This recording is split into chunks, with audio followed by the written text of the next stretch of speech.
Hi, everybody. It's Christina Daves with this week's Free Publicity Friday PR tip. This week, I want to talk about your follow up from your pitch. So, you send your pitch in, then what? You've got to follow up. And following up with a phone call is probably the best way to do it. But I want you to put a script together before you call. I don't want you to read the script, but I want you to lay out exactly what you want to say.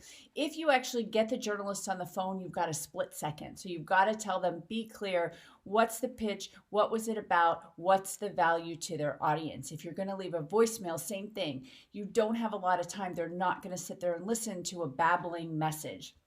So lay out your script, plan what you want to say, and leave the recording or talk to them. But again, tell them what the pitch was, what it's about, and why it's valuable to their audience. If you're leaving a message, tell them you're going to resend the email to get it to their top of their email box and leave that message for them. So that is this week's Free Publicity Friday PR tip.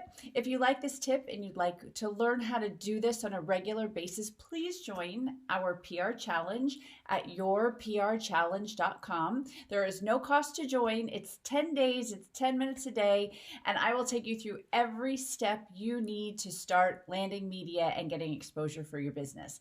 So I'll see you in the challenge, and then I'll see you in the media.